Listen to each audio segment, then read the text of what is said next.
The Arabic word Shahid accounts for more content removals on Meta's platforms than any other single word or phrase.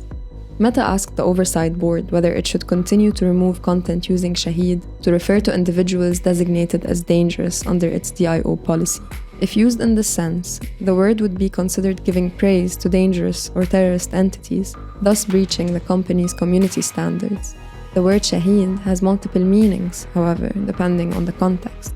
The blind removal of content in which it appears may have led to over-enforcement on significant amounts of speech not intended to praise entities under the DIO list.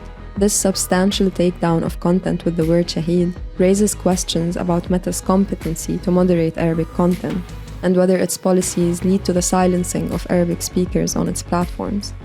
How bad is Arabic content moderation on Meta's platforms? Arabic content moderation across social media platforms is far from adequate, but it's the worst on Facebook and Instagram. Although 220 million Facebook users speak Arabic, only 766 human moderators oversee this content. The social media giant mostly outsources its Arabic content moderation to local hires in Morocco, many of whom falsely claim they can understand every one of Arabic's 30 dialects.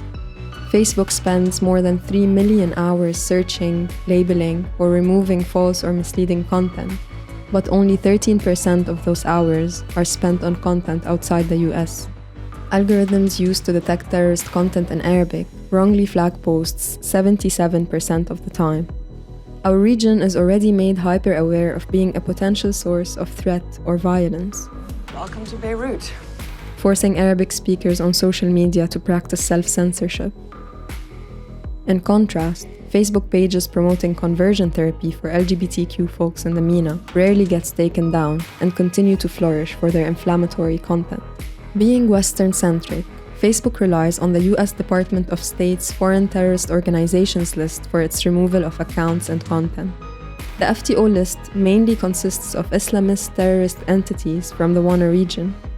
Facebook, like the US government, considers Muslims to be the most dangerous. Facebook erroneously deletes content that is critical of extremism, erasing evidence of war crimes and human rights violations in countries such as Syria, Yemen, or Iraq.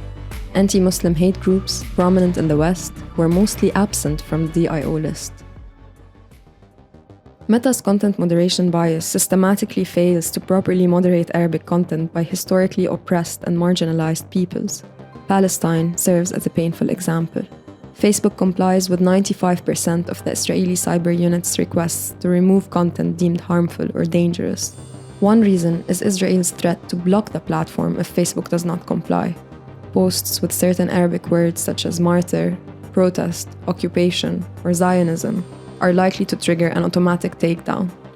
During the May 2021 Israeli onslaught on Palestine, a large number of Palestinians reported that posts advocating for human rights and an end to violence were censored by the company. 620,000 instances of incitement to violence in Hebrew were found on Meta's platforms. Accounts belonging to Palestinian activists, journalists, and eyewitnesses were arbitrarily suspended, and their content was systematically taken down. Some users also experienced shadow bans soon after they expressed public support and solidarity with Palestinians, while others found that their Palestine-related posts had greatly reduced visibility among their followers. Sada Social and Hamli, two Palestinian human rights organizations, have been consistently reporting Meta's violations against pro-Palestinian content. In 2022, more than 1,000 violations took place, mostly on Meta's platforms.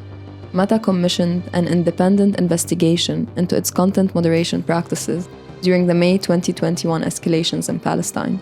The findings proved that Facebook and Instagram were biased against Palestinian content. It concluded that the company had over-enforced or over-moderated Palestinian content and under-enforced Hebrew content, despite both violating the network's community standards. Meta knows it can do better in times of crisis.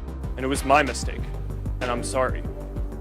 Its rapid response to the Russian invasion of Ukraine demonstrates that the company can interfere on behalf of a threatened country or population, but it is yet to do so in the case of Palestine and Arabic content.